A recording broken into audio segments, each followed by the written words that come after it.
सर्वांना जय बाळूमामा. कशा आहात सर्वजण? आशा व्यक्त करते स्वस्त असाल, मस्त असाल, मामांच्या सोयीमध्ये रममान असाल.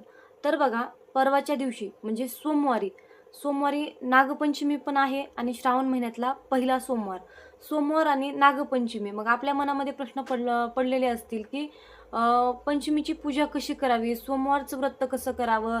त्याचबरोबर आपण भावाचा उपवास पकडतो, एकवतीच्या दिवशी आपण भावाचा उपवास पकडतो. तर सोमवारी पंचमी आहे, कुठं कुठं अशी प्रथा आहे की कुठं रविवारी एकवत केली जाते आणि कुठे सोमवारी म्हणजे पंचमीच्याच दिवशी हा भावाचा उपवास पकडला जातो.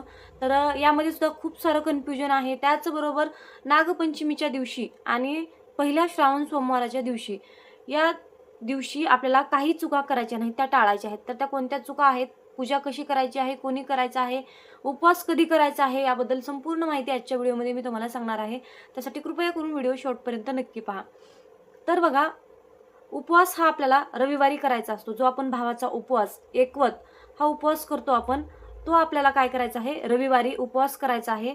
त्याचबरोबर आपल्याला तो उपवास, रविवारी धरलेला उपवास आपल्याला हा सोमवारी सोडायचा आहे. सोमवारी म्हणजेच नागपंचमीच्या दिवशी हा उपवास सोडायचा आहे. नागपंचमीच्या दिवशी आपला स्वयंपाक वगैरे जी आपल्या घरामध्ये परंपरा आहे पूजा करण्याची, ती सगळं काही आपापल्या परंपरेनुसार पूजा करून त्यानंतरच आपल्याला देवांना वगैरे सगळीकडे नैवेद्य दाखवून पूजा वगैरे झाल्यानंतर आपल्याला उपवास सोडायचा आहे.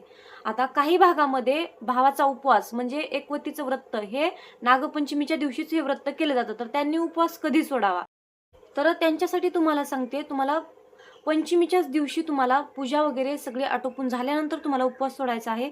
किंवा तुमच्याकडे त्या दिवशी उपवास सोडण्याची प्रथा नसेल तर तुम्हाला मंगळवारी हा उपवास सोडायचा आहे.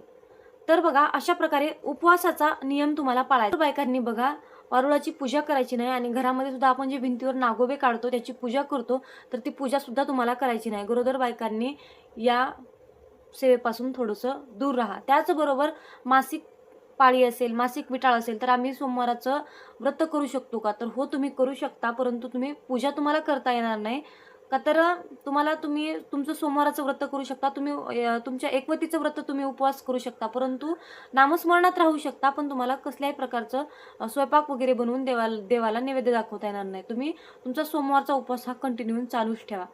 आणखीन महत्त्वाचा प्रश्न असा आहे, सोमवारच्या उपवासासाठी किंवा भावाच्या उपवासासाठी काय खावं, फराळ काय करावं, तर ते तुमच्या परंपरेनुसार, पद्धतीनुसार ते तुम्ही करू शकता. आमच्याकडे तरी आम्ही फराळ वगैरे काहीच करत नाही, फक्त खाल्ली तर फळे, अन्यथा आम्ही कसल्याही प्रकारचा फराळ हा करतच नाही.